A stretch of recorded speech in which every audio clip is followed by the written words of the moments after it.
Imagine losing your home because you can't make the payments. That's what's happening to more and more Southern Nevada residents in the wake of 9/11. You're watching Eyewitness News at 6 with Gary Waddell, Paula Francis, Kevin Jennison, and Dave McCann. I am honored and privileged to be asked to represent my department and to show people of Afghanistan what the spirit of America is. We don't hold people of Afghanistan responsible for what happened behind us. Some of New York's finest and bravest are on their way to Afghanistan. 6 New York City firefighters and police officers are on their way to the war zone to thank the troops fighting in the area. Good evening. Thanks for joining us. We know the terrorist attacks have hurt our economy. Now those economic troubles are forcing more and more Las Vegans out of their homes. That story is coming up. First, though, we want to update you on what's happened today in the war on terrorism. The U.S. has halted bombings near the Tora Bora region of Afghanistan. Troops are on the ground in the area to assess the damage and find out how many al-Qaeda members are still alive. The Pentagon admits it doesn't know where Osama bin Laden is, but it's warning that any country that knowingly protects him will be in danger. In Kandahar, U.S. soldiers flew an American flag over the airport today.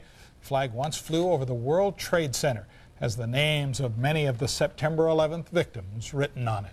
The war in Afghanistan, the events of September 11th, and a slowdown in tourism are all combining to force people in our valley out of their homes. Foreclosures are rampant. Eyewitness News reporter Erik Levine has more on what these foreclosures mean beyond the obvious and why it's not bad news for everyone. Las Vegas realtor Sean White is noticing what many people expected after September 11th.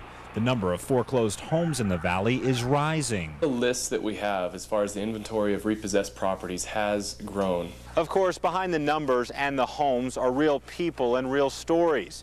The owner of this house lost more than $70,000 worth of equity when it was foreclosed upon. Frank Fantazzi lives across the street. He says his neighbor had to declare bankruptcy because of tough times. He's made all those payments and now he's got to lose his house. There's a good family, you know, 3 little kids, and they had to go rent a house now. They don't have their own home anymore. And neither do hundreds of others who are unable to weather an unpredictable economic slowdown. Still, fewer people are stepping in to buy them. People are not being able to qualify, or they're just deciding that they don't want to buy it this time and they would rather hold on to their money. FHA's weekly foreclosure list shows more than 100 homes for sale. That's up about 30% since September. And that means now is probably a good time if you're interested in buying one of hundreds of foreclosed properties. People are still a little worried, but the purchasing has continued. There's just going to be more available here in the near future. I see a little bit better opportunity for buyers to get into the market and actually find a good home and a good deal. And the numbers may continue to rise. At Nevada Title, the number of people getting default notices is also up more than 30%. Erik Levine, Channel 8 Eyewitness News. Most of the foreclosed homes are sold in a sealed bid auction. While some of the homes are purchased above or near listed prices, many are purchased well below their listed and appraised values. Here in Las Vegas, foreclosures on houses are up, but nationwide, the number of new homes under construction is also up. It was up in November. Housing starts rose more than 8% for the month to their highest level since July.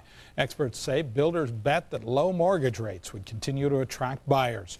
Stocks moved higher today on that good economic news. The airline and tourism industry are still trying to bounce back from the downturn in their business. Most of the major airlines have seats to fill for Christmas. And while you may not be able to leave this Friday or Saturday, if you're flexible, you could find deals under $300 from McCarran to many East Coast cities. National Airlines has some of the best bargains on the web, including a round-trip first-class ticket to cities like Chicago for under $600.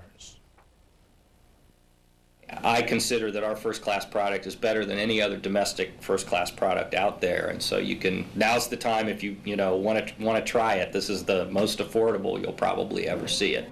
Cheaper coach tickets can be found based on availability, but remember, if you buy your tickets online, make sure to read the fine print.